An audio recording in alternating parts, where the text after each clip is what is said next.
Lord, make us instruments of your peace. Where there is hatred, let us sow love. Where there is injury, pardon. Where there is doubt, Faith. Where there is despair, hope.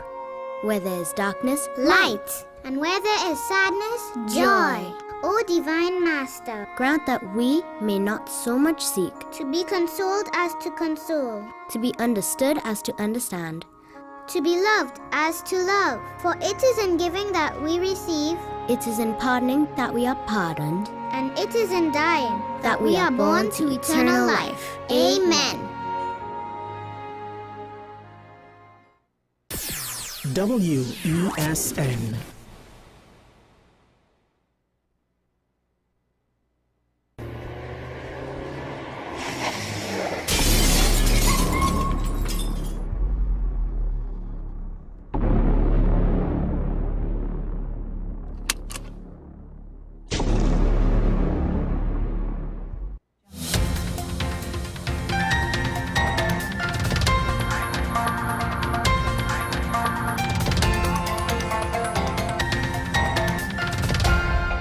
Here is your WESN News on the Hour. I'm Naomi McNish. Thanks for joining us.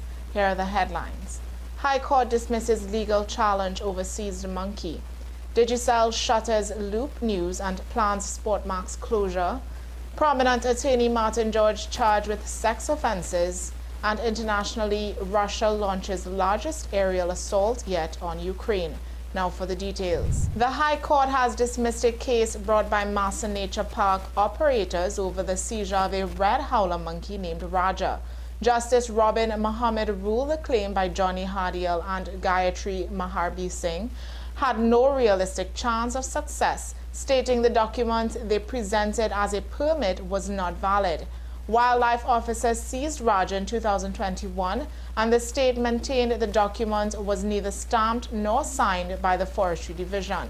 The judge found that the seizure was legal under the Wildlife Conservation Act and that the applicants had already filed another case seeking Raja's return, making the judicial review an abusive process. Hardial and Mahavir Singh have been ordered to pay the state's legal costs. Digicel Group has announced the immediate closure of Loop News and the upcoming shutdown of Sportsmax as the company shifts its focus to enterprise services. In a statement, Digicel says Sportsmax will end broadcast on August 8th and that both decisions are part of a strategic repositioning. Group Chief Business Officer Liam Donnelly thanked audiences and staff, saying it was a privilege to serve the region.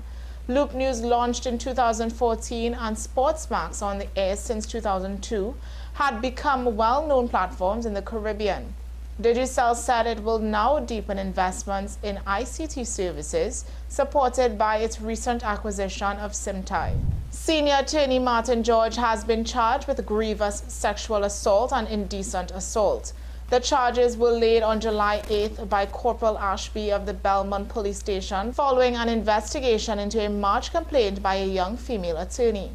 George, 58, was arrested earlier that day and is due to appear before a High Court master on July 9th. The case was supervised by senior officers with input from the Director of Public Prosecutions. Police confirmed that George eventually gave a DNA sample. Evidence, including the victim's clothing, has been sent for forensic testing. Internationally, Ukraine's President Volodymyr Zelensky says the country has suffered its biggest aerial attack to date, with 728 drones and 13 missiles launched by Russia. The strike came just after U.S. President Donald Trump pledged to resume military aid to Ukraine, including Patriot missile systems. Trump, showing growing frustration with Vladimir Putin, said the Russian leader just wants to keep killing people. Meanwhile, Russia reported a Ukrainian drone strike on its Kursk region killed 3 people. Zelensky is currently in Rome for the Ukraine Recovery Conference, where leaders, including Germany's Chancellor, have pledged additional air defense support. Well, that's news to the hour on WESN. I'm Naomi McNish. Thanks for watching.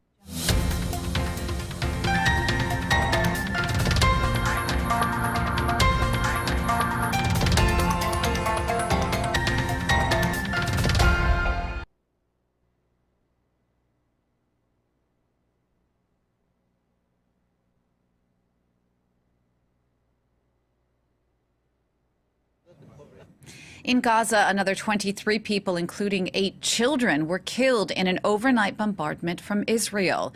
This as ceasefire and hostage release talks continue in Doha. One senior Israeli official now says a deal could be reached within 1 or 2 weeks at the earliest. Speaking during Israeli Prime Minister Benjamin Netanyahu's visit to Washington, the official said that if the two sides agreed to a proposed 60-day ceasefire, Israel would use that time to offer a permanent ceasefire that would require... Get ready for the biggest business-to-business event of the year. The Trade and Investment Convention happening on July 17th to 19th at the Centre of Excellence in the Koya. Doors open from 10 a.m. to 6 p.m. on business days and 10 a.m. to 7 p.m. on Consumer Day. Dress code in effect for business days. Park and ride available from Constantine Park and UETGR North Car Park all days and Nam Devco on the 17th and 19th. Sponsored by the Ministry of Trade, Investment and Tourism, Exim Bank, Bal Roop Group and Bmobile Business.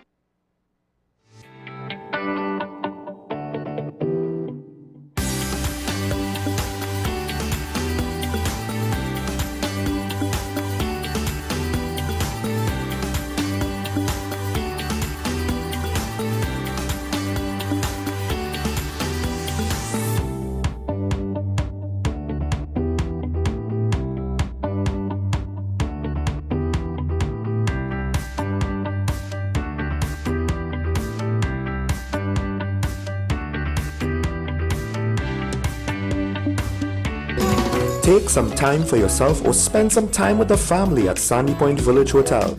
Enjoy our various studio and suite apartments, self-contained with their own kitchenettes and Wi-Fi.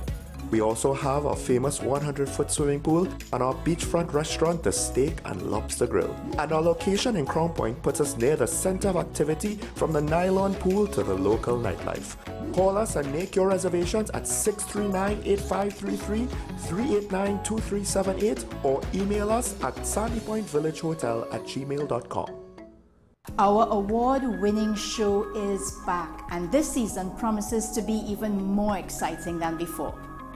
What's Up Doc isn't just a title, it's a call to action for anyone who wants to improve their health and well-being. Join us on this thrilling ride towards better health on WESN Content Capital.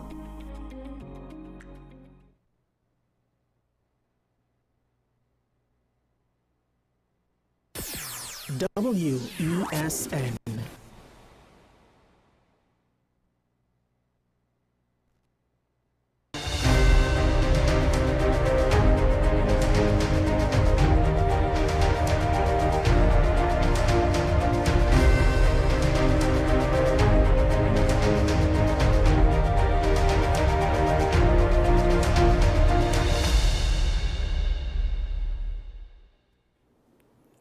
Good morning and welcome to AM Prime on WESN. I'm Naomi Macnish.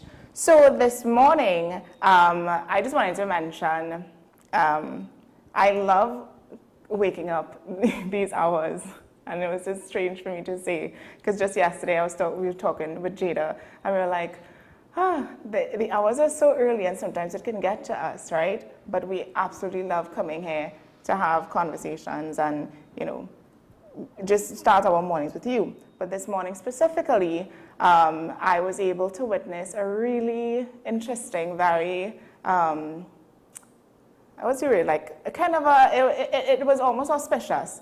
And the moon, and I know a couple weeks ago, I would have mentioned the blood moon, it had an eclipse. So all of that are reasons why I love waking up this hour, apart from coming here to see you. But the moon was huge. It was like a yellowish tint. And when I looked it up, July 10th is, the full moon is called a buck moon. So getting into the buck moon is when that July is when deer antlers, they tend to grow really fast, and scientists don't understand why. So because of that, they named the full moon in July the buck moon, and for some reason it's yellow or orange. But anyhow, I didn't get a proper, I took a picture to show you all, but I didn't get a proper picture, unfortunately. So we're gonna move on. to start the morning, right, we're getting into a conversation that is going to, well, it's going to help us understand a little bit more. And right now we're in the era of social media, and now more than ever we see how social media can shape trends and connect people and even bring, you know, an entire country together. This morning we're spotlighting a page, a social media page, that's become a go-to guide for what's happening around TNT. It's called What We Doing. Whether you're looking for a cool event, a pop-up market, or just inspiration to get outside, chances are you've seen their content. So joining us live this morning in studio is Isaiah Coltrust, the creative force behind What We Doing. He's here to chat with us about the why behind the platform, how it grew so quickly, and what he sees for the future. Good morning, Isaiah. Good morning. Thank you for having me. Of course. So thank you for joining me on the program. So how are you this morning? Really good, really good. I did not get to see the buck moon, but I feel good. This is just a little bit before I wake up, so yeah. No, feel invigorated. Yeah, that's all right. I mean, I'm pretty sure it will have other moons. I like to follow the happenings of the moon, so there are multiple full moons throughout the rest of the year. Okay, fair enough. I'll have to tune in. Okay, so jumping straight into the conversation, what was the moment of inspiration that led to the creation of What We Doing? So I think there's like a short answer and there's a long answer. Yeah. The short answer is there are just so many amazing things and experiences happening in Trinidad and Tobago all the time, right?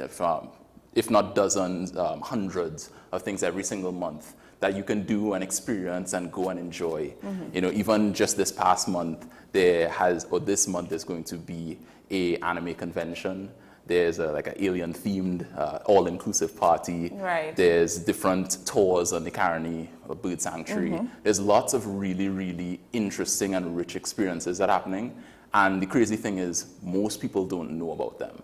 And that's where I sort of come in and fill that gap and try to inform people on. Yeah, that's interesting. Because I've seen your content, and I'm always, you know, shocked as to how do you know these things, you know? Where do you get the information, you know? But before we go there, take us back to the early days. Mm-hmm. You know, what was your first post or feature, and how did people respond to it?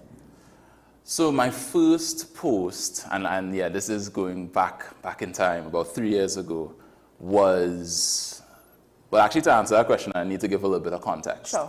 So I got a scholarship, was fortunate to get a national scholarship, and allowed me to go to Canada. Nice. And when I was there, amazing experience, and one of the things that I picked up the most was that every time, every day, any random day, mm-hmm. you could find something interesting to do. You type in what's going on in Toronto this Tuesday, you find like a festival, a performance, or this or that or the other.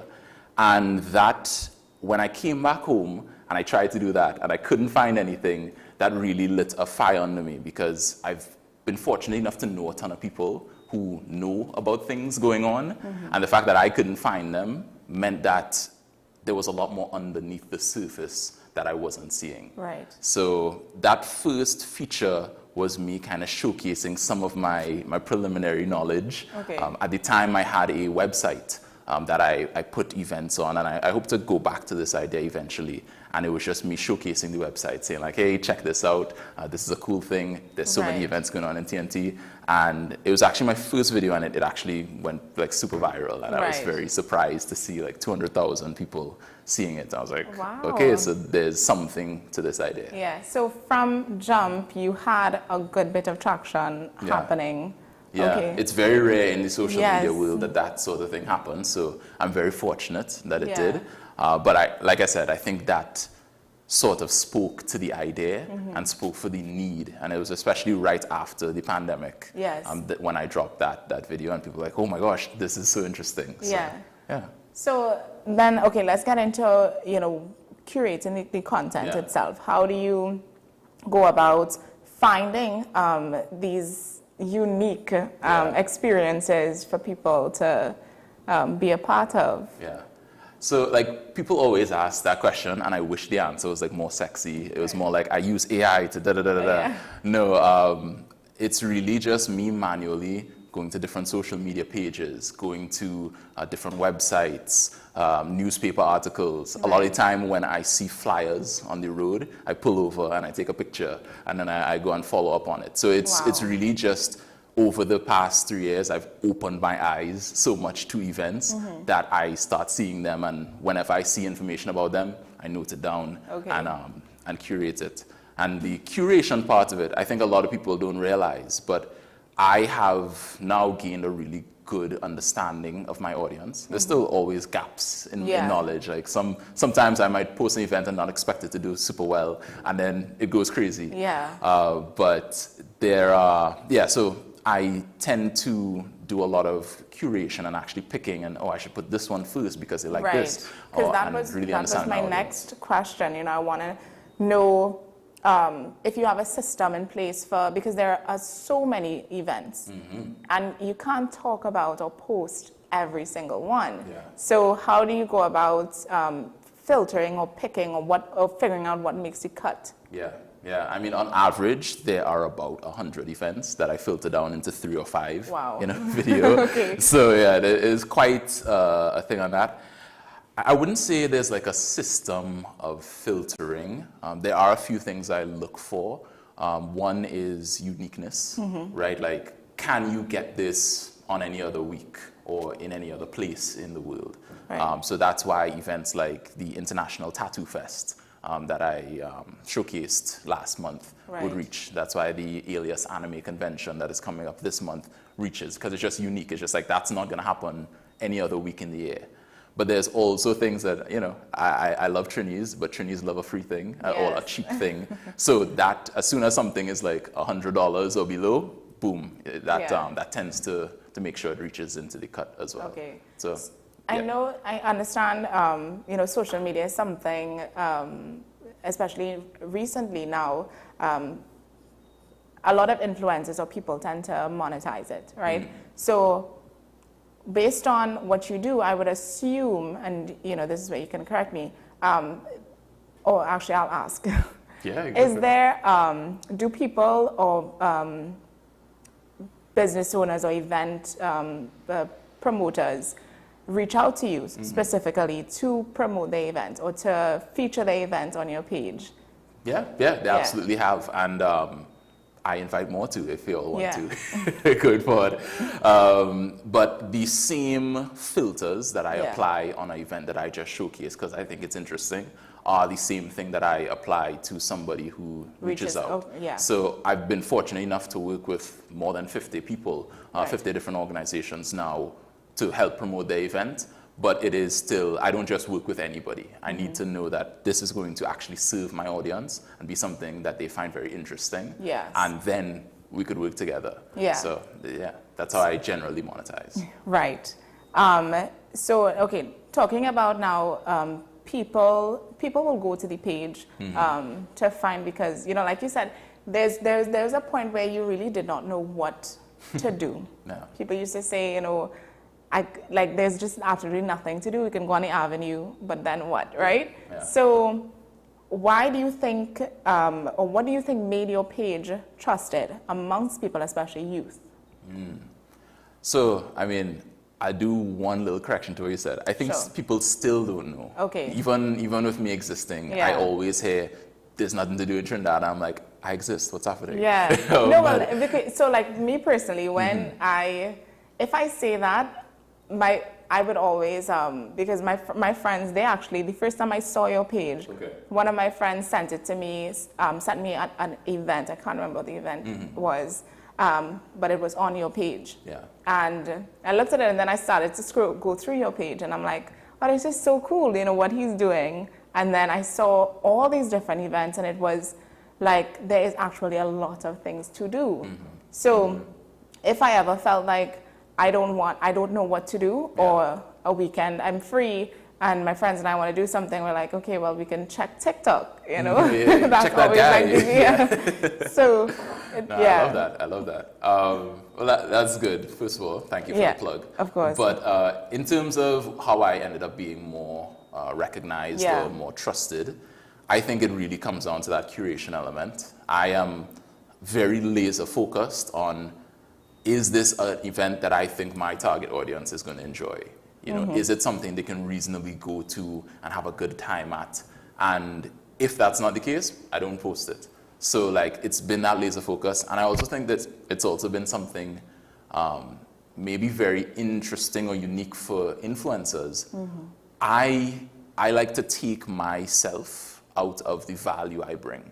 So, I mean, you and your friends, we probably have seen, I don't really talk much about myself or my personal life as maybe other influencers would. In fact, for most of any of my followers watching, this is probably the first time they've heard my name, you know, and I'm just what we're doing and these are the events. And I think both the curation of the events and that laser focus of, it's not about me, it's about you and how you can experience these things has been a real strong point for my success and why I think people watch me. Yeah.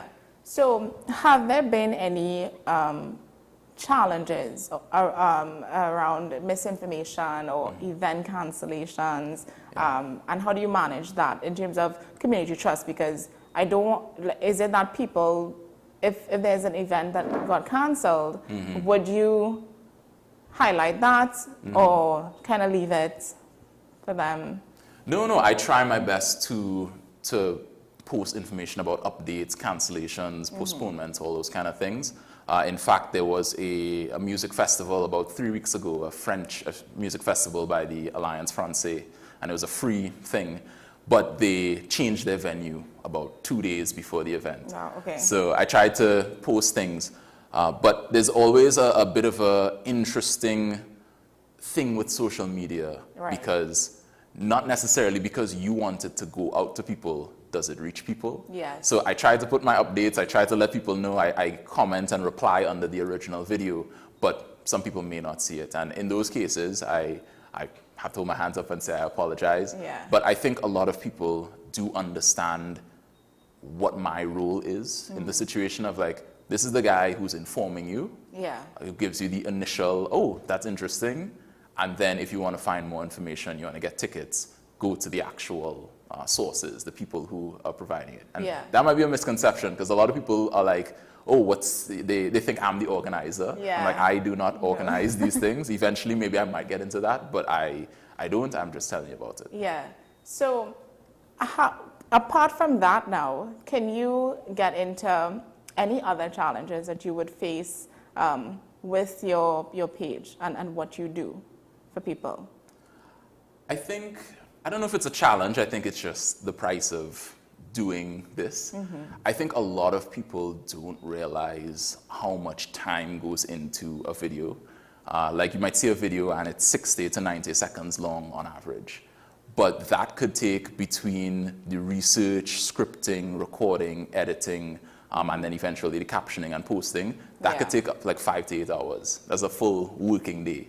And I think that is something that a lot of people don't realize. And right now, that's the biggest challenge for me because I actually work a full-time job. Right. So it's very hard to balance it. I have been managing to balance it, but eventually I hope to get people to help me do that. Yeah. So, I mean, at the start of the conversation, you would have made a comment about AI, right? Oh, yeah. So I kind of want to ask, what do you think that would you be open to like allowing AI, because I know a lot of people go to AI and for assistance, especially when it comes to online work and social media, whether it be captions or for a picture or video. Yeah. Have you thought about using AI to assist in the editing and the posting of your videos? Yeah, absolutely. In fact, I use some AI, but I think it is very important, especially as an online personality, to not let AI become the one in the driving seat. So I would use it to help me get a first like pass of a script of something, right? Yeah. So like the general details, just I might take a poster and upload it to it, and it gives me the general details. But then I'm the one who would weave it into more of a compelling story for the person to be like, oh, okay, I need to go to this, and I'll take some bits and highlight it more in the front and all that kind of stuff. That's the extent of really how I use AI. Right. I don't think I'll ever get into like a digital version of me on the screen or using AI in that way, just because I feel like that takes out the authenticity of a content creator, and I don't want to get too much into that. Story of AI. Yeah, a lot of benefits, but a lot of negatives for sure. And disadvantages. Yeah. Okay, so the most unexpected thing about creating this platform, what has been that for since you started?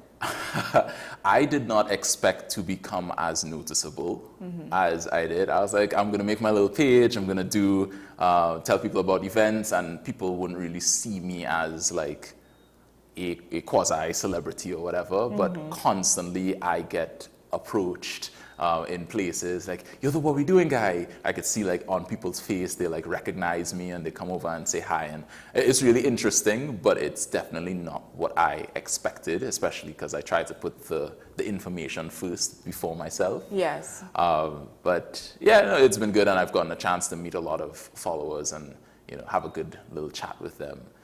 But it is a little weird that I feel like I can't be anonymous anymore. Yeah. I can't just. Well, I think from the jump, I mean, your platform is you. Yeah. It's you speaking to everyone and having that relationship. So it comes like, and this is how insane social media is. Like when you see people, but you feel like you know somebody, but you've never met that person before, and that is the magic of social media. To say magic sounds weird, but yeah, it's interesting that way. I want to talk about creatives and spaces in this aspect of social media. So your platform, I would say, supports a lot of, it supports local fully, right? And young entrepreneurs and people in creative spaces, the creative entrepreneurs, right?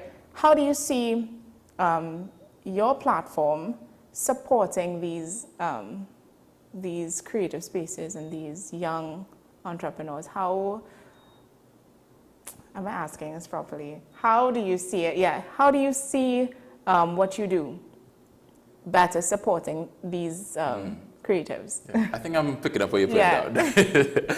I think the great, and you said magic earlier, and I do think social media does have a touch of magic to it.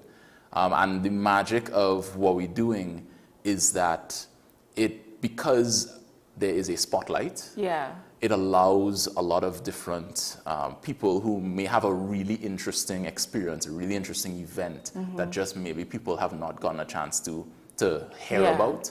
It gives them a spotlight to catapult them into a lot of like really interesting success. And in fact, we have done that with a lot of organizations and events. One of my personal favorites is a company called Keep Hope Alive in the 21st Century. They do little conversational card games that help you break the ice and get to deeper topics with people. And they've been hosting a lot of speed-friending events. And I saw that, and I was like, that's sick, that's so amazing, like people need to hear about this. And it was actually one of the few first videos that went super viral, again, because when I did a video on that. And since then, the owner is a guy named Micah, a good friend of mine now. He's been like, oh, I've been so thankful for you guys for posting about this, because the difference between before and after has been insane, and now so many people have seen and heard about this. And I think that's what it is, because at the end of the day, I'm not going to take all the credit. The organizers are making these really genuinely amazing experiences for people to enjoy, and I just have the privilege of being able to spotlight it to people. Yeah. So. And why do you think it's important to give visibility to these local, often grassroots experiences? When do I think it's important? Why do you think it's important? I think simply because it's so unknown. You know, one of my big driving factors very early on, about 3 months after I started what we're doing, I was talking to a really close friend of mine, and he's like, I'm going to move away to the US because I don't think there's anything to do in Trinidad and Tobago. Yeah. And that was like a real gut punch. I was like, wow, like people are making and having real, genuine, strong feelings and making life-changing decisions based on a lack of information. Yeah. Because it's not that there aren't things to do in Trinidad and Tobago.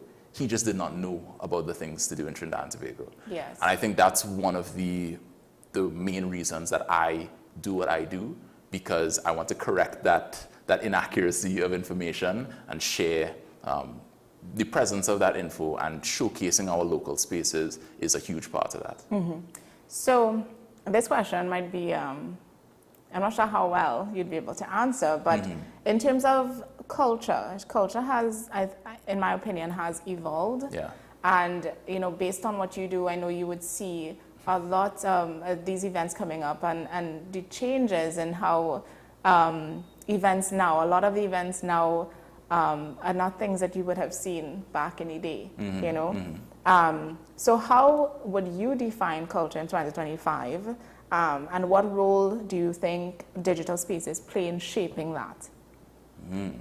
Culture in terms of events, or in terms of? In terms of events, in terms of people, in terms of Trinidad and Tobago, you know? I think, I'd probably say vibrant. Yeah. But still a lot of untapped potential. Yeah. I think there are so many amazing things happening, very, very much outside of parties too, Yes. by the way. Like, I think when people think things to do, they think parties, but that's great, and that's a great part of our culture and makes it more vibrant, but there's tons of other things to explore. But I say untapped potential because a lot of people, both on the organizer side and on the person attending side, there's still a lot of room to grow in terms of the events and the things they put on. But on the people side, I feel like a lot of people these days are more content to stay home and scroll TikTok. Hopefully it's not me who's causing them to stay home and scroll TikTok.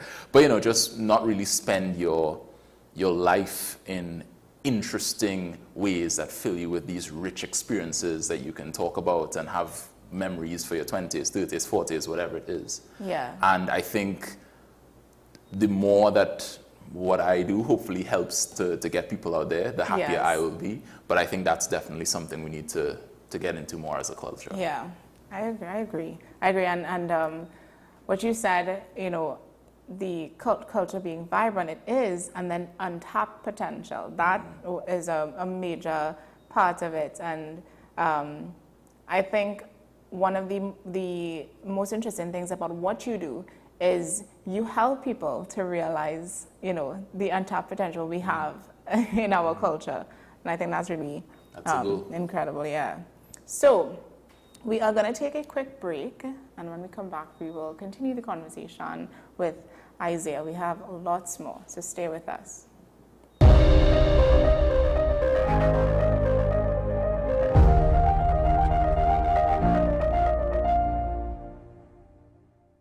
Low energy? Heart concerns? Migraines slowing you down? It's time to take control of your health. Join Wellness Unlocked, the series that brings expert advice and real solutions for a healthier you. In our latest episode, learn how Jameson CoQ10 can help support heart health, boost energy, and even reduce migraines. Get the science, the stories, and the steps to power up your health with CoQ10. Don't miss Wellness Unlocked. Watch now on WESN and start your wellness journey today.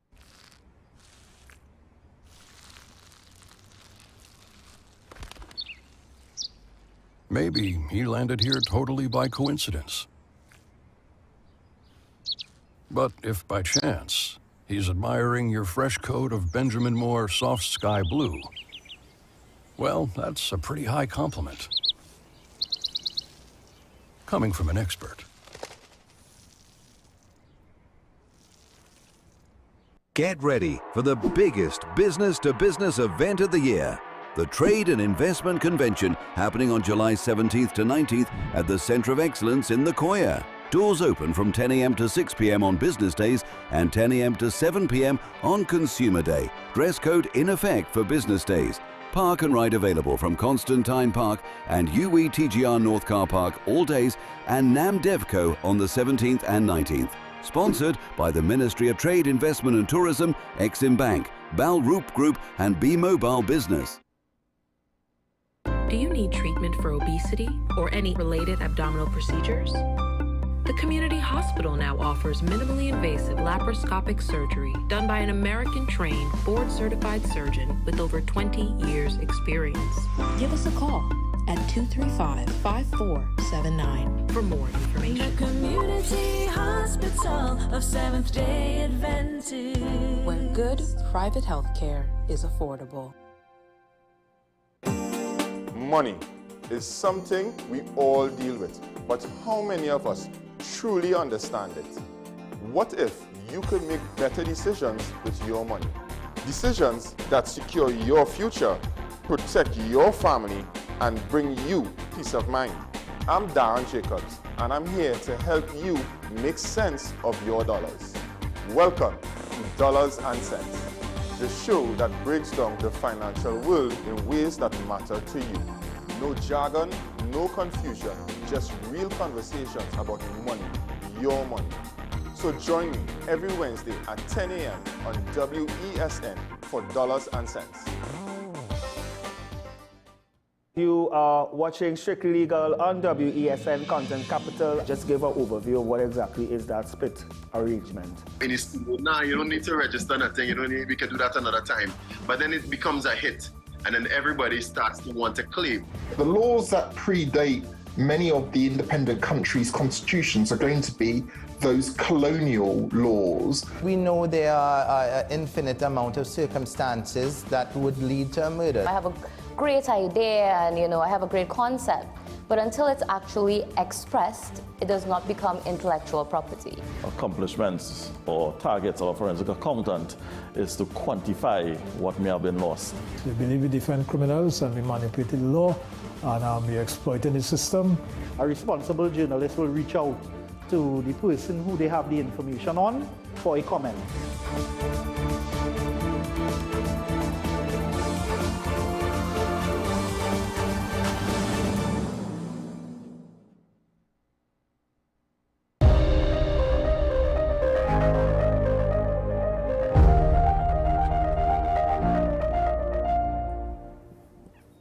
Hi, welcome back to the program this morning. So, in case you missed it, I'm sitting down having a conversation with Isaiah Cole Trust, the founder of What We Doing, a social media page that gives us an idea of what there is to do in Trinidad and Tobago, experiences, events, social gatherings, anything under the sun, under the moon that you can think of, it's on his page.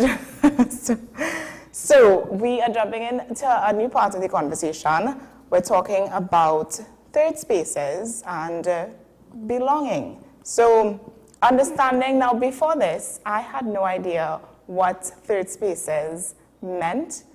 So I'm gonna ask Isaiah to just give us an idea of what is a third space. What does third spaces mean to you?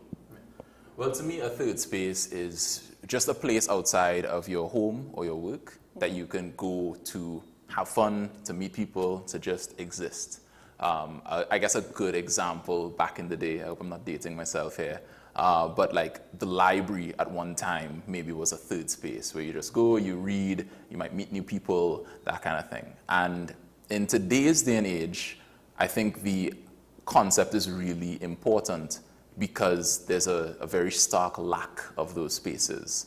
At most, the most recognizable one is maybe Starbucks, but it's like, or rituals, there's not, but at the end of the day, it's not that conducive to actually meeting people, right? Like, Yeah. other than starting a completely fresh conversation with somebody, which you can do, it is possible, but it isn't as easy as it should be. Yeah. So you would have, when speaking to you off camera, you would have mentioned third spaces being that place that's not home but feels like home, right? And from my understanding, it's a crucial, is that crucial in between place for people or specifically youth to feel safe, to feel seen, to feel like they can be themselves. So something freeing, right? Why do you think that matters so much today? Well, there's like the big scary reason, but also the on an emotional level. So on the big scary reason, there's actually globally what they call a loneliness pandemic. Okay. So more than half of people globally, and this is not just older people, this is people in 20s, 30s, feel some sort of loneliness on a frequent basis. So loneliness also doesn't sound like maybe the most crazy or scary thing, but in terms of, it has a lot of negative health effects. So loneliness is like directly linked to things like heart disease, obesity, stroke, all these sorts of things. And there's, on that like very statistical level, third spaces are important because you can meet people and become less lonely by going to those spaces. And also just on a softer, more emotional well-being level, it's just nice to be able to see and be around people who share similar ideals and similar hobbies to you. And I think that's why those are so important, at least to me. Do you think that we're doing enough to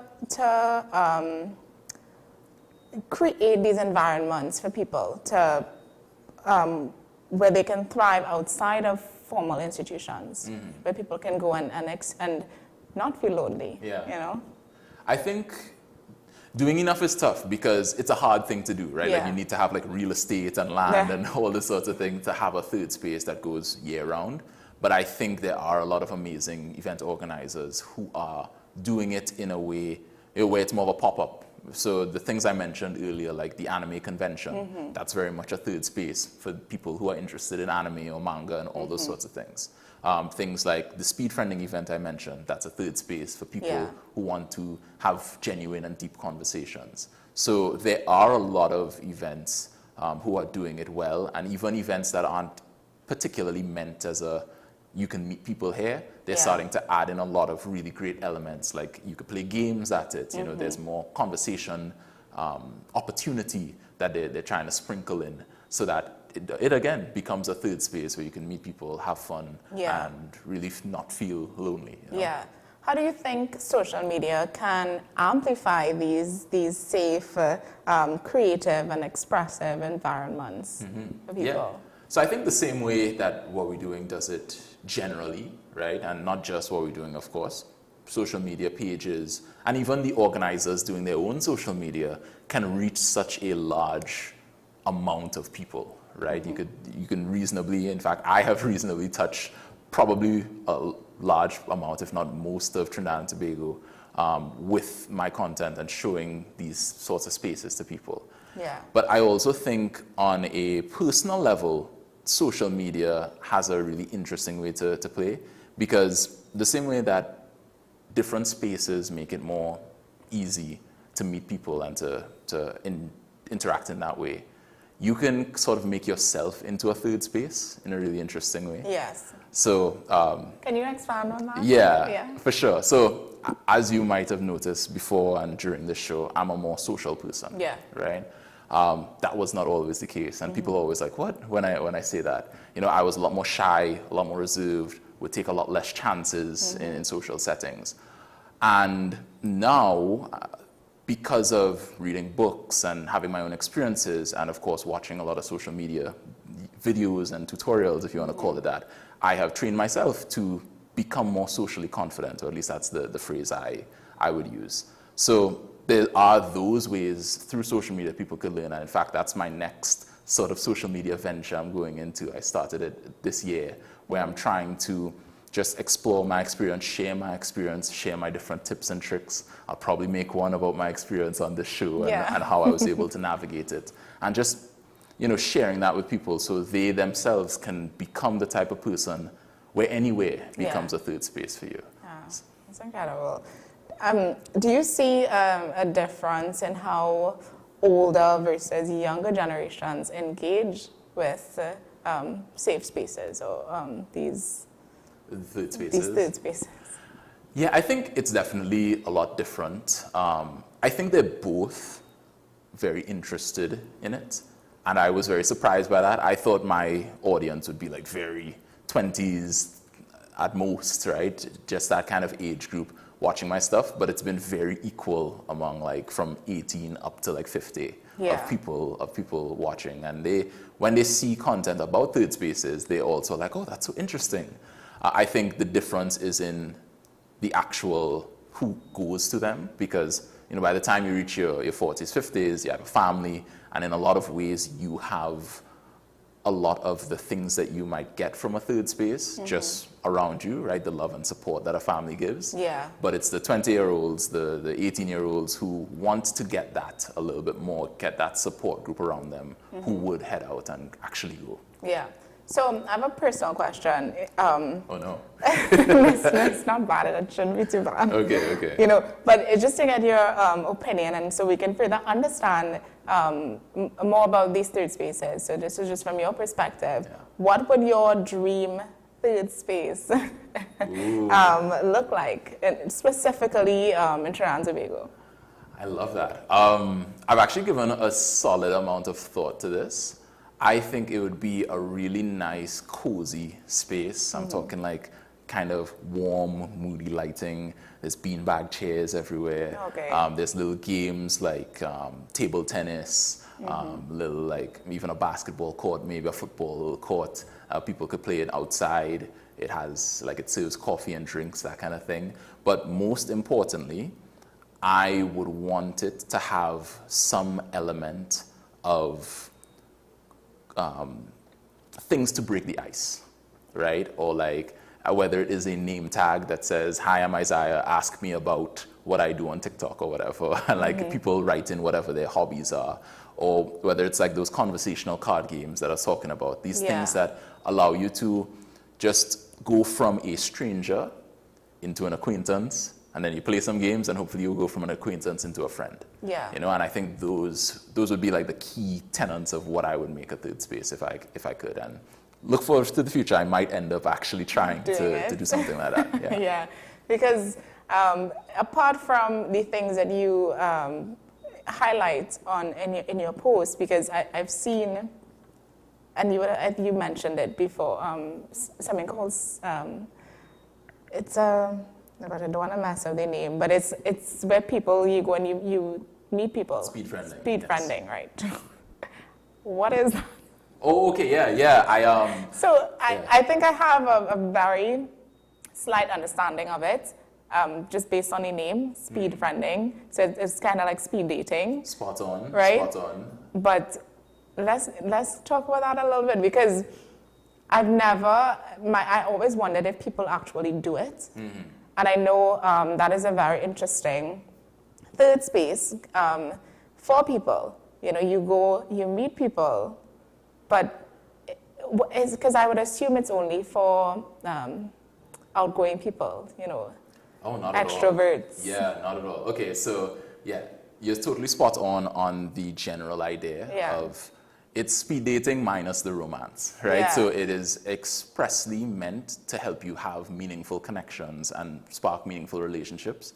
Yeah. And if those evolve into romantic, sure, but the intent is more to make a friend, to start on that level.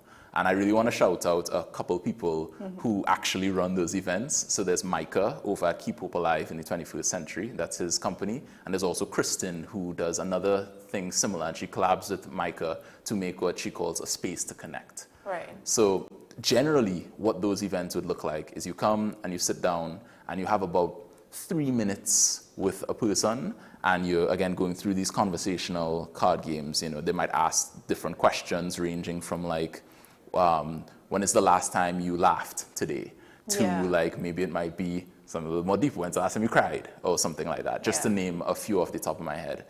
And you talk with that person for about 3 minutes. You go through the cards, have the conversation, then the bell rings, you go to the next person. And by the end of the night, you could hit maybe 10, 12 people. Right. And then afterwards, there's a bit of a mix and a mingle. You can go and follow up with people who you had a really good conversation with, exchange numbers or Instagrams or whatever, and then end up actually becoming their friend long term. So it's really interesting. You don't sound too convinced. No, because it's making me nervous just hearing about it. So that's the thing, I think a lot of people have that misconception that it's like only for extroverts. And of course, people who are more extroverted are going to feel more comfortable in those situations. But I think the people who organize them, Kristen and Micah, they do a really good job of making sure that it is a safe and inclusive space for everybody. And I would actually say that introverts have more of an advantage because introverts tend to have better conversations when it comes to those deeper things than an extrovert. An extrovert might be able to be bubbly and jumpy and all this kind of stuff, but then when you ask them something deep, they may not be able to dive a little bit deep into the surface, under the surface, I should say. So I would say all introverts should try it out. I think it is amazing, one of the best ways to make friends and find people. And it's really just to get over that initial uncomfortability, because I promise, as soon as you get into those spaces, you realize how welcoming of a space is. Would you say spaces like that are more, like there's an age gap or there's a age limit to those spaces? I wouldn't say there's a limit. I would say there's an average age that I see, and that would naturally kind of be around the 20s, early 30s. I've had, and I've gone to these events, I've had a lot of great conversations with people in their 50s, 60s. Wow. Yeah, and it also gives you a lot of really interesting perspective because, you know, outside of my parents, there's not many 56-year-olds that I talk to. So doing that is just a really interesting thing, and it's for everybody. It's for everybody, and any age you can make a friend with. Like, it doesn't have to be only people in your age group. If you all have similarities, if you have a similar way of seeing the world, you can be friends with them. It's interesting you said that. I literally had a conversation with a friend of mine a couple of days ago, and she believes that people you can't be friends with people older, or you can only be friends with people in your age group or your age category. And I said to her, I don't think that's true. And she's like, what would you have in common with somebody who's twice your age or 3 times your age? And I'm like, well, a lot of things. You know, y'all both live in this life. There are things that I'm pretty sure after talking to somebody, you can find things that you have in common. And it's not necessarily in common, but you can just find things to connect on, things to connect with, things that you can learn from. And it goes both ways, but she absolutely couldn't see it that way. So that's interesting. What's the name? Sorry? What's the friend's name? Her name? Yeah. Gosh, I can't say her name. Okay, well, whoever you are, we're coming for you. You are wrong. I want it to be known. But yeah, no, I think in a lot of ways, age is a good indicator of experiences you've probably had, but it isn't the be-all and end-all. Yes, so, I agree. You know, there are people who are in their 20s, maybe even their teens, who have had such a tough life or such an upbringing that might make them as mature as a 30, 40-year-old, you know? It really just depends on experiences, and when you are able to meet somebody who has a link, an intersection of those experiences, you can have a good conversation. Yeah, I think, and I probably have to try to get her to go to one of those events to kind of open her mind a bit, because she who will not be named. Yes. So I want to talk now. Social media, for understanding social media has algorithms, and these algorithms take you to spaces. Everybody's social media is unique to them based on their algorithm. So your algorithm basically tells you what you're into. It brings videos to you that you are interested in based on what you watch, what you search, Yeah. So do you find yourself, like, do you consider the algorithm process a lot when you're making videos or posting videos? Because I know you do post a lot of the same, you kind of keep your, how to say this? I don't want to, okay, you kind of keep a lot of your events around the same, in the same group or the same category. The same category. Yeah. Yeah, that's what I've noticed. Of like experience, types of experiences. Yeah, types of experiences. So that's what I've noticed. So based on that, you know, that would go to a certain group of people. Yeah, because I personally, and this is why I'm asking, because I don't get your videos coming on my For You page, which I know some people may not understand. But so on TikTok, you have it's kind of like a home page, or like when you open TikTok, it takes you directly to a feed, yeah, of just random videos and of other people. And your algorithm would bring these videos to you, again, based on what you watch, what you search, things that you post, and it brings videos that are similar to that. So these will now be considered as things that you're interested in, right? So when I go to your page, like I went on your page before this interview, and I'm looking through it, and you do post a lot of the same things. So then I thought, you know, you do consider where the algorithm will take your videos. Yes and no, right? Okay. So like, I guess if I could clear it up from this point of view. Yeah. So the algorithm is kind of the vehicle that gets people to places, the car that drives you, that drives the content to you. But at the end of the day, it's still people who are making the decision, who are watching more, who are liking, who are sharing. So they're still in control, it's just the algorithm is the one who serves it to you. Yeah. So whenever I think of the algorithm or thinking about types of events to showcase, I'm really at the end of the day thinking about the person watching and what would they be interested in. And for me, I found a audience who tends to be interested in those sorts of events that tend to be more unique, events that you can have like actual experiences at and like can partake in games or those sorts of things. And that has worked, so I've doubled down on it and I continue putting that out. Yeah. Every once in a while I would try different events just to see like, oh, like let's see if there are a subsection of people who would enjoy this. Yes. You know, the anime convention, I guess, was a good example of that. I posted that about 2 days ago, and I think it did very well. I thought it would. I thought there would be a good chunk of people, and turns out I was right. Yes, but those type of people aren't necessarily the average viewer of mine, if that makes sense. Yeah. Right? So I managed to hit a different group of people interested in that. Okay. So, okay. I think I do understand it. It just depends on how. Well,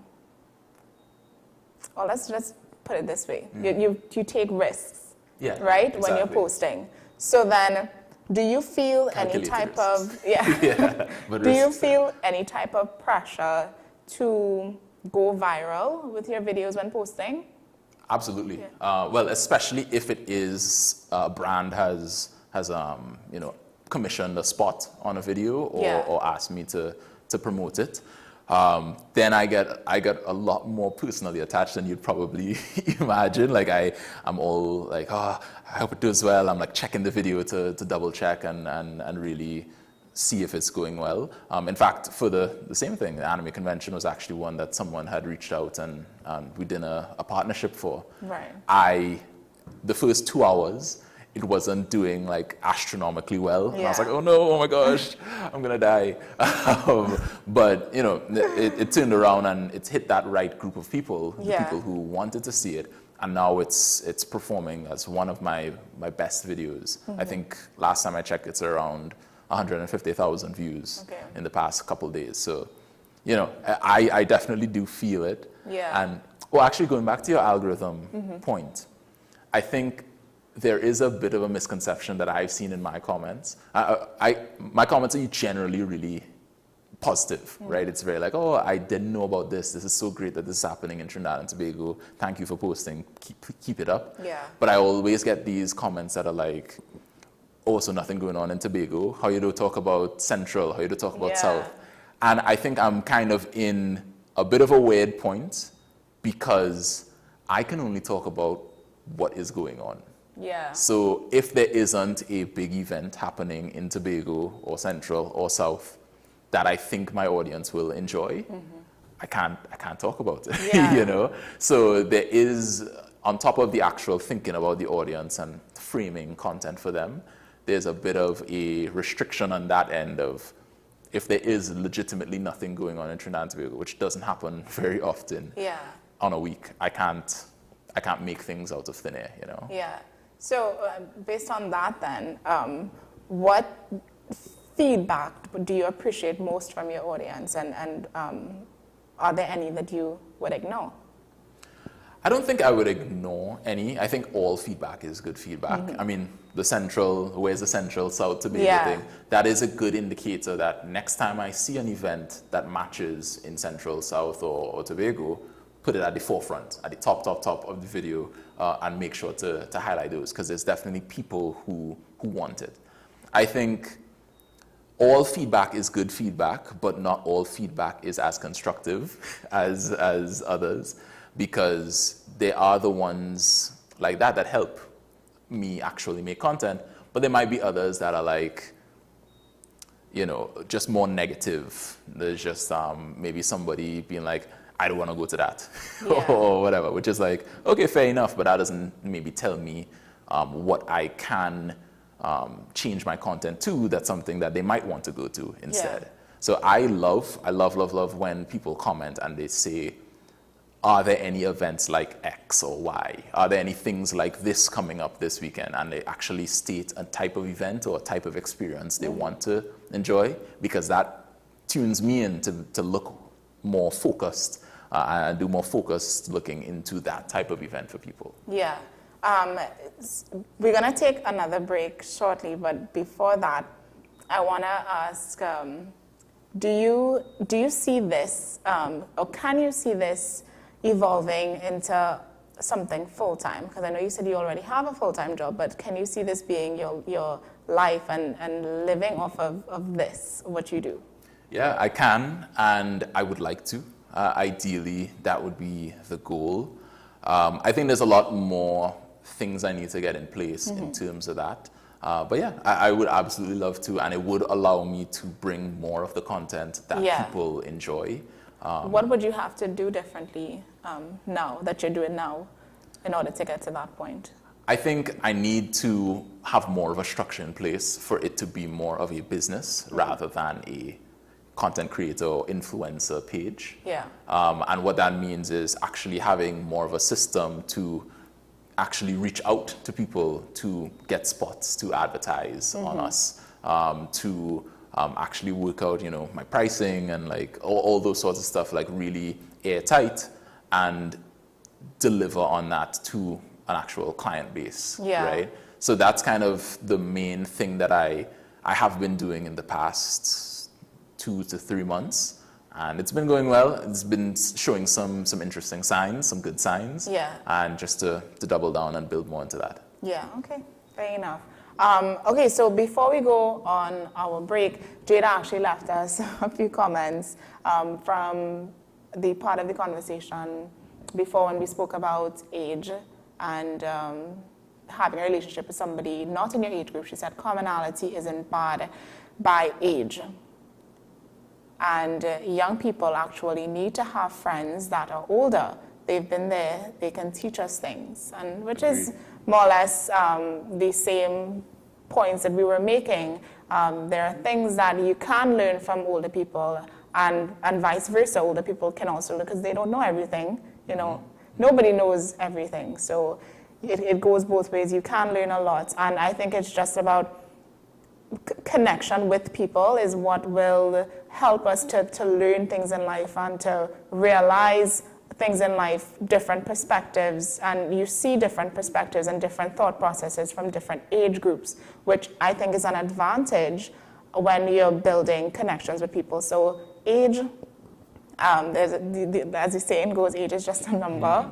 It means nothing. You can talk to somebody who's 85 and learn so much. They can talk to you and learn so much, you know, so it really doesn't, yeah. My friend, she,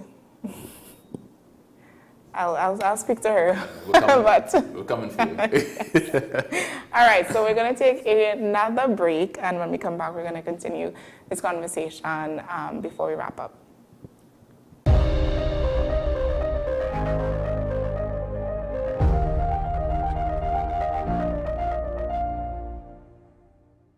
Get ready for the biggest business-to-business event of the year, the Trade and Investment Convention, happening on July 17th to 19th at the Center of Excellence in the Koya. Doors open from 10 a.m. to 6 p.m. on business days and 10 a.m. to 7 p.m. on Consumer Day. Dress code in effect for business days.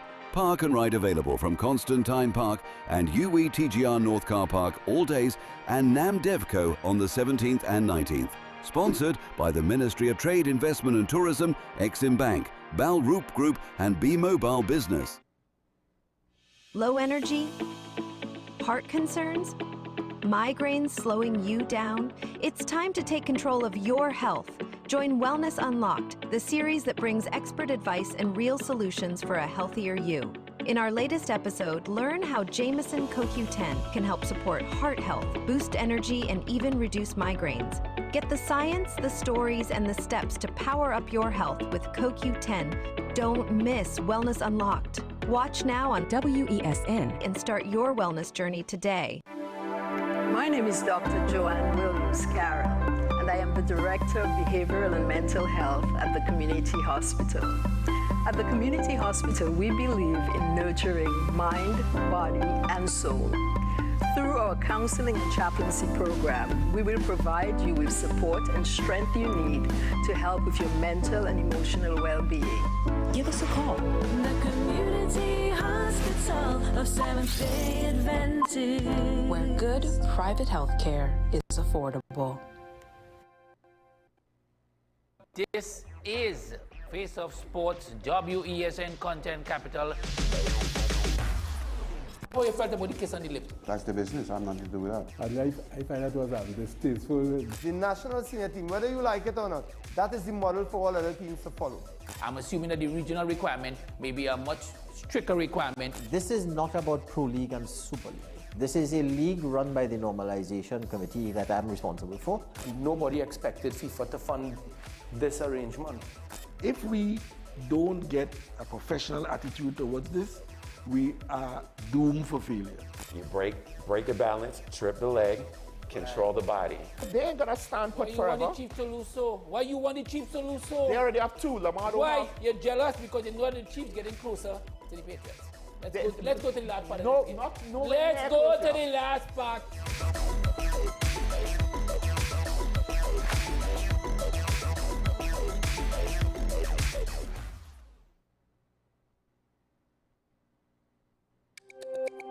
Every word, every line, every paragraph depicts a real moment in someone's life. A father, a sister, a mother, a brother.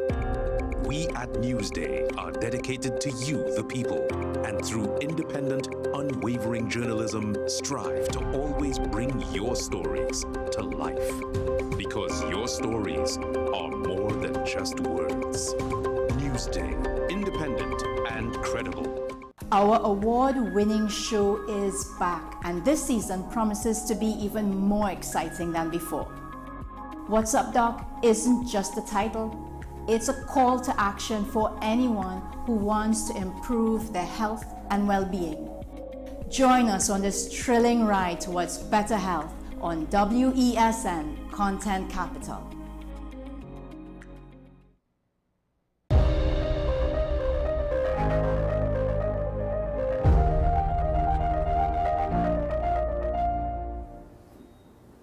Welcome back to the program this morning. So again, we're continuing our conversation with Isaiah Coltrus, the founder of What We Doing, it's a social media page that you can go to find different experiences, different events, and different third spaces right here in Trinidad and Tobago.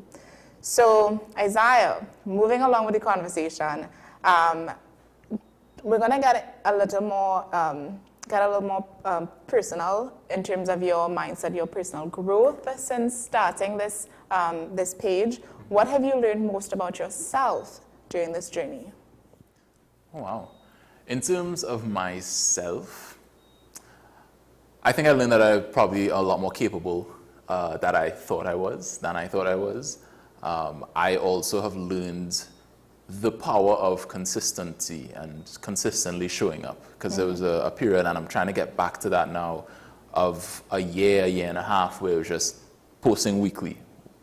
No matter what happened, try to post once a week. And just how powerful that's been, and it's really built a level of, I think, grit, for lack of a better word, in me, so that when I tackle different things, different social media projects or different work projects, I can understand, okay, it might not look amazing right now, it might not be at the goal or the success you want to see, but you just got to put in those steps and show up day after day, and you will get to that success you want to reach. Yeah.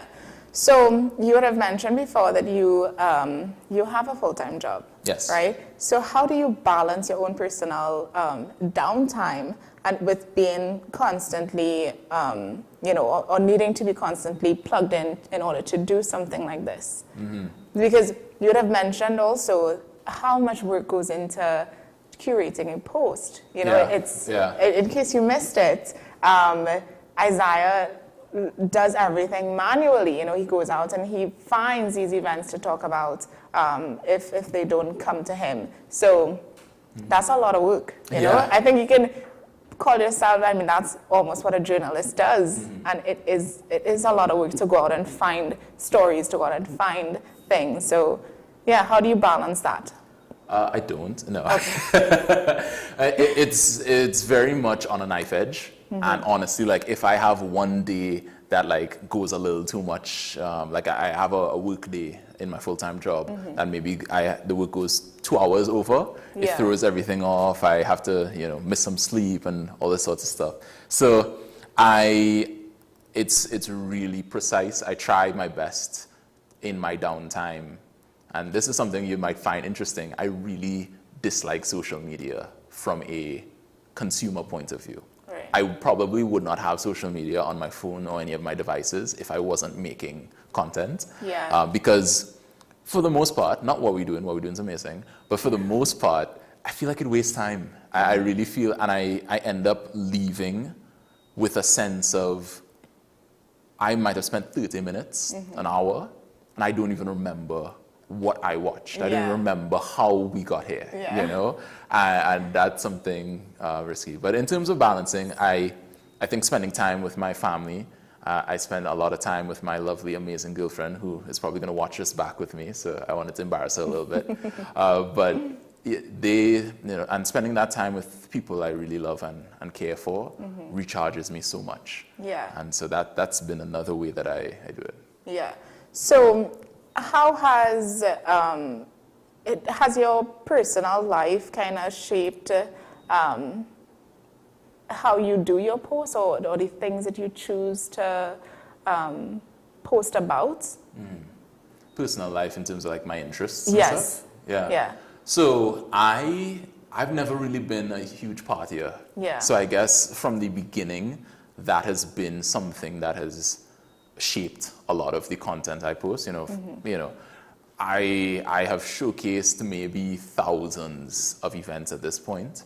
I probably showcased 10 parties. Oh, wow. So that's like a little example. And I think there is a bit of bias in that way, because they are my interests, but I try my best to shape it towards other people. So if I see a really interesting party, I kind of put my What We Doing viewer hat on, and I'm like, okay, what would my ideal audience actually think about this? So a little bit part of me, a little bit looking at the audience point of view. Yeah. So do you think that bias side could hamper or affect, your viewership?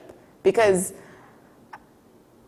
in my opinion, I think when you have that and you kind of put your interest into the videos, then you're kind of forgetting about the viewer. And when it comes to social media, it's really and truly all about the viewer.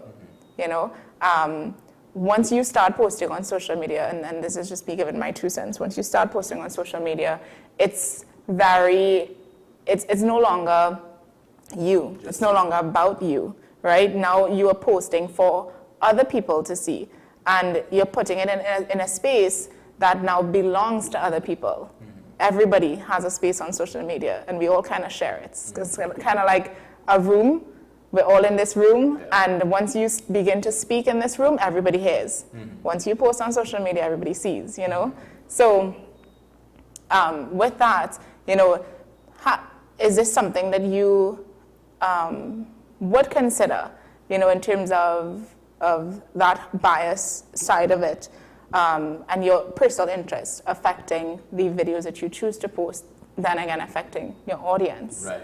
Yeah, because before we would have spoken about audience, your type of audience, or do you think you have a specific type of audience based on the algorithm and so forth? Right? You kind of catch where I'm going? Yeah, absolutely. I definitely think I think let's call it taste, for lack of a better word, is a big part of what I actually choose. Yeah. But I kind of see it more like I'm an editor to a newspaper. Okay. Let's say it like that, right? Where, yes, my taste is going to affect it, but I think how I've aligned my taste is not just my taste, it's how I've seen people react to the events. And just through the 3 years, I think 150 plus videos I've put out, I've now gotten a really crystal clear, or pretty clear at the very least, understanding of what the audience likes. And that has now become part of my taste. Yeah. So it affects it, but I think at the end of the day, it improves it, because there's a reason people come and watch me and what I showcase, because they seem to like that curation that I do. Yes. Have you seen any other pages come up since you've started kind of competing? At one point there was, I think I saw, not going to shout them out, no free promo for you, but I saw a couple come up, and I was like a little bit worried. Yeah. But I think at the end of the day, if they're achieving the same mission as me, which is to inform people about interesting events, if somebody sees their page or other competitors' page and they go to an event and have a good experience, maybe meet a friend, maybe meet someone who turns into a love or whatever it might be, at the end of the day, that's a good thing. It's a good thing at the end of the day for that. So there are a lot of people also who are in similar spaces as me. I mean, the foodie space in Trinidad is like a huge one. Yeah. So there's lots of people who go to restaurants, and sometimes they might go to events and all those sorts of things. So I see it as everybody can succeed here. Yeah. In fact, there's someone who is a competitor. I will shout her out. Her name's Ariane. She does Trini Travel Finds, and she talks a lot about different fun experiences in Trinidad and Tobago. But how I've approached that relationship is we meet and we call and send a bunch of voice notes about how to make better content and what places we can do more of. So would you consider that to be a type of a collaboration? Or would it be a collaboration for your both audiences? Yeah, it will be. And in fact, this month we have more of like a formal collaboration planned, where we're going to go and actually experience different events and recap our experience there. So that's going to be really interesting. So looking forward to that. Okay, nice. All right, what do you hope people say about what we're doing in the next 5 years? I think it would be my dream if people say, I had such a great time in my 20s, and it's because I found information from what we're doing. Or maybe not even just my 20s, just I had a great time finding and experiencing things in Trinidad and Tobago because of what we're doing. I was able to find a friend. I met my wife because I went to an event you showcased. Those are like my absolute dreams. And I think I've even started to see some of that benefit happen to people, and people have told me about their amazing experiences when people stop me in the grocery or wherever, like, oh, I went to that place, it was amazing. And that's the goal, and I want to keep moving towards it. Yeah. Do you think pages like yours can shape policy or tourism strategy? So if it's something that we can look to getting the tourism sector more involved in a page like yours? I think so. In fact, I started reaching out to, I think it was Visit Trinidad at the time. And, I think a lot of established agencies, a lot of established companies maybe don't yet see the really strong potential of social media. Yeah. They might see it in terms of like, oh, we have to be on social media, but they don't maybe see how really impactful and powerful it can be. And I hope that these pages more showcase the under the surface elements of Trinidad and Tobago, because I feel like most of what tourism policy and talk is about is just carnival, right? You have 3 weeks in February, and then tourism pretty much dies down until World Steel Pan Day. Yeah. And I really hope that it showcases to people, both the ones in the decision-making parts of Trinidad and Tobago, but also everybody, the general citizens, that there is always something really amazing and interesting happening in your country, and you can take part in it. Yeah. Okay, so I actually have some bonus questions that I found was so exciting. Okay. So they're going to be like kind of quick-paced questions. Hit me. All right. One word or less? Like, is that like, I have 3 words or less to answer? No. You can actually, you can answer it however you want. I'm a yapper. So, first event you ever covered? First event? If you remember. First one I went to and covered was speed friending. Okay. Yeah. And that's why I have such a fond relationship of it. Yeah. Okay. Most, if you could answer this as well, most underrated hangout spot in Trinidad that you've found. Most underrated hangout spot. Can we come back to that one? I want to think on that. Yeah. Yeah, of course. Keep going. Okay. Event type that you secretly love most. It could be a fete, art pop-up, a brunch, a convention. Yeah. Anything. I think it's a mix. It's like a tie between the art exhibits. I like to just go and watch art. Oh, cool. Fun fact you might not believe, but I would class myself more as an introvert than an extrovert. Like, I would be drained after this interview, and I'd be like, oh my gosh, I'm dying. And then I have a full day of work. Yeah, of course. So I like to just go and watch art and performances. But conventions are really, really interesting. Yeah. Okay, so cool. It's a tie. One thing people don't know about running a page like this that they should. I think, like, going back to what I mentioned before, that it does take real effort and long hours. I think people see the end result and it's about a minute long, and they're like, oh, well, it takes a minute to do, or it takes a very short amount of time. A lot of people would reach out to me and, well-meaning, and I love all of them, but they'd be like, hey, post me on this, on your page. And it's like, well, it's not that simple. I need to consider, you know, like you said, the algorithm, my viewers, my time, what other things I have in the schedule. And of course, it's maybe something people don't see by just seeing the end result. And on top of that, I know it's quick questions, but on top of that, I think most people don't realize how much consistent effort you need on a social media page for it to go big. Yeah. And I think that's just something I'd like people to understand more about. It takes years and years. This is my 3rd year of what we're doing. Yes. Only now getting an interview, by the way. Yeah. the worst Naomi. Only now reaching out to me, that's crazy. No, but it's first of many, I'm sure. I'm looking forward to it. Yeah. I'm looking forward to it. But it takes a while, is all yeah, I agree. I agree. Like my mom, she has a business, and she had asked me to help her out with her social media. Yeah, because you know TikTok. Yeah, just help me you're out. young, Naomi, Yeah. you know? Yeah. And I'm like, Mommy, I'm young, yes, but I don't know how to navigate social media. Like I know my page, you know, but I hardly post, right?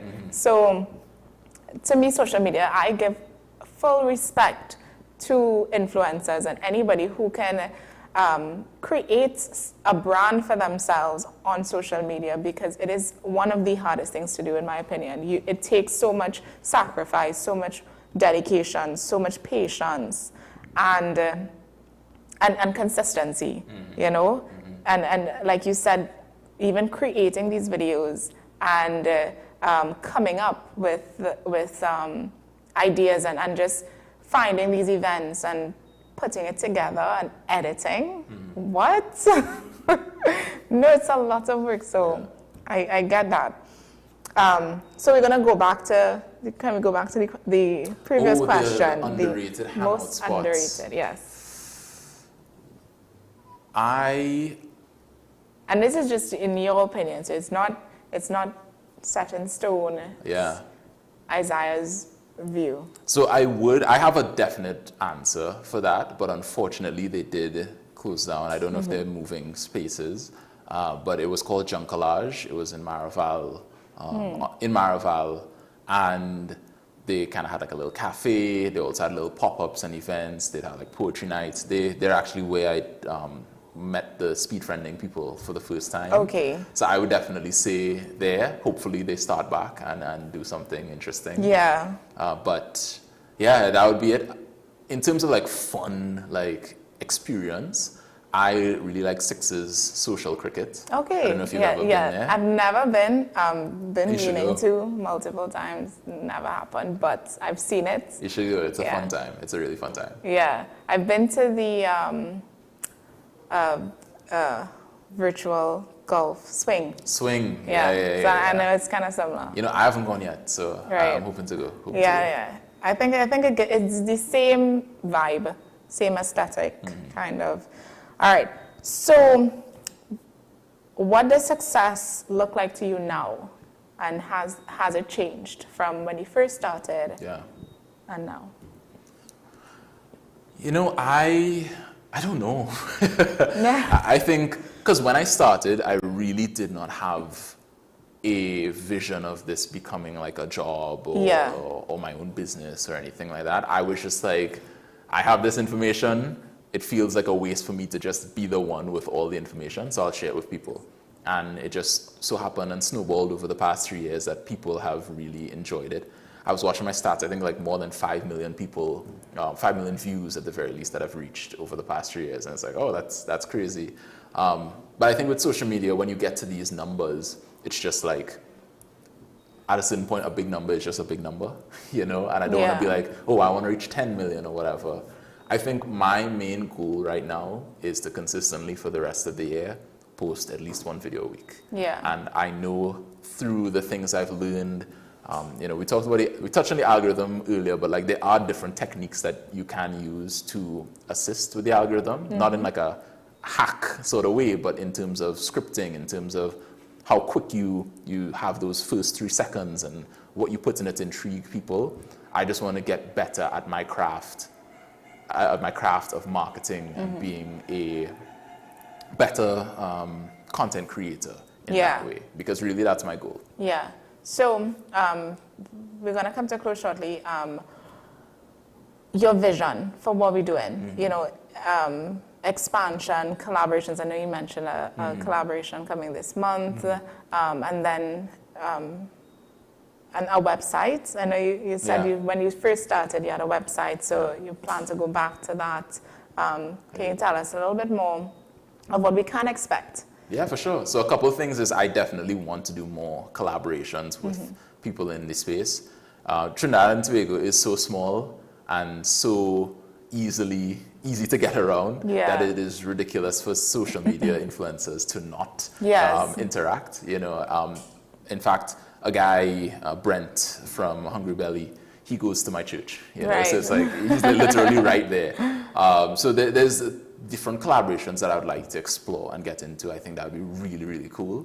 And also the website is something that I had a little while ago, but because of time, I just had to put it on the back burner. Yeah. But it is a full event calendar that people can go to and scroll through day by day, be like, oh, on Tuesday, what's going on Thursday, Yes. what's going on. And it was a really good thing. I want to bring it back. I just need to find a way to work it more into my schedule and make it like feasible Yeah. from a financial point of view, because I had to pay for the website. I had to pay for the technology on the site. I had to pay somebody to put the actual information in. So that was a whole phase that was difficult to manage because of that. Yeah. So I want to get back into that. I really want, when you hear the name What We Doing, for that to be not just the place to find events in Trinidad and Tobago, but not just the place, but that people know about that name. Yeah. That people know, oh, what am I supposed to do this weekend? What can we do? Oh, let's just check what we're doing and get all the information they need immediately. Yeah.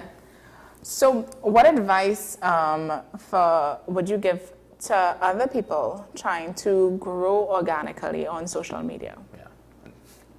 I would say that if you want to grow organically on social media, I think you need to really hone in on what is the value that you provide. For me, it was, I have a real wealth of knowledge on events, so I am focusing in and doubling down into that value.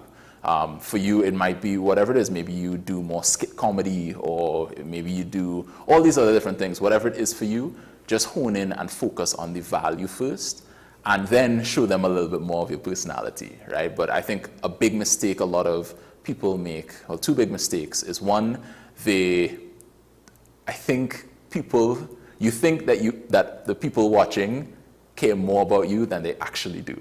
They care at the end of the day about the value you provide, which is kind of a hard thing to hear and to say, but it is the reality. And then the second thing is that it takes time.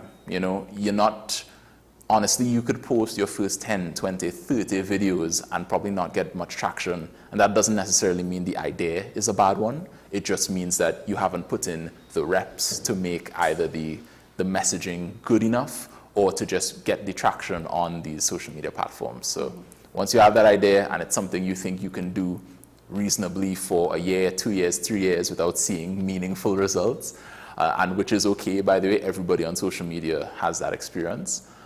But yeah, you need to put in that consistent effort, double it down on that value, and just keep pushing. Nice, well said. So let's give the viewers some information about your page. Where can we find it? And and if you have specific days that you post, that we can kind of, be able to check it, let us know. Yeah, for sure. Well, I guess I'll start with the second half of that. Generally, I post on Tuesday or Wednesday of the week and give people a look at what is coming up for the following weekend.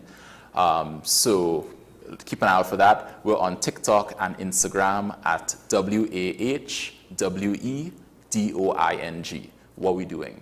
And yeah, feel free to check in if you all are interested in my thoughts about, improving your social skills and connecting with people and on all those sorts of things. I'm at Connecting with Isaiah on YouTube, so that's something you can check out as well. But yeah, hopefully I get to see you. Hopefully you get to see my face and you learn a lot more about events and experiences in Trinidad and Tobago. Nice. All right, guys. So just to, that brings us to the end of this conversation. Isaiah, thank you for sharing your platform and all your insights and, sharing with us the importance of third spaces. I'm excited about these third spaces thing. I learned something new, you see.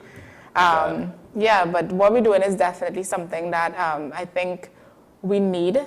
And I do wish you all the best, and I hope that it sticks around for a long time to come. And if you don't know or haven't checked it out yet, make sure to find it on social media.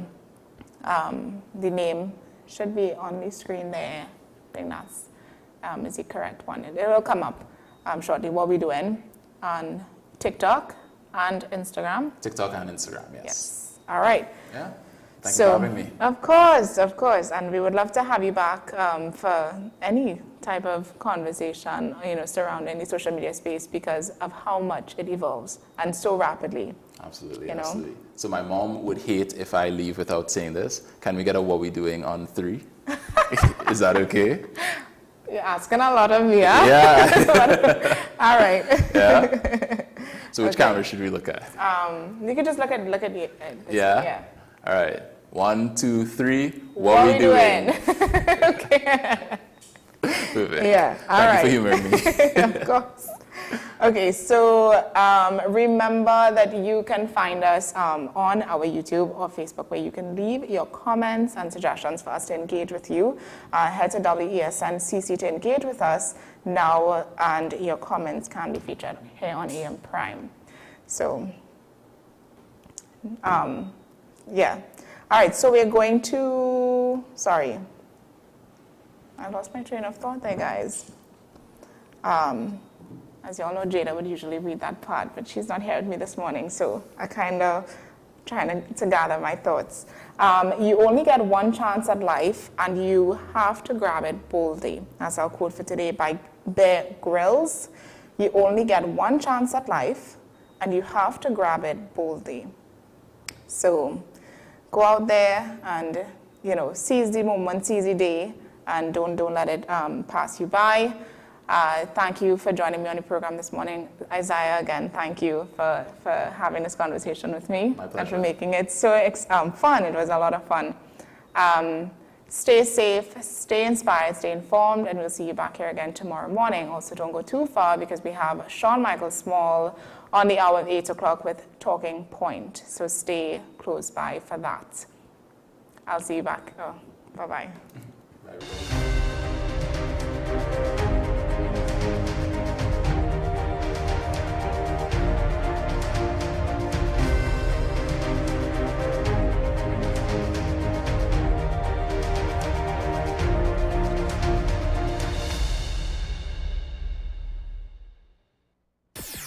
WESN.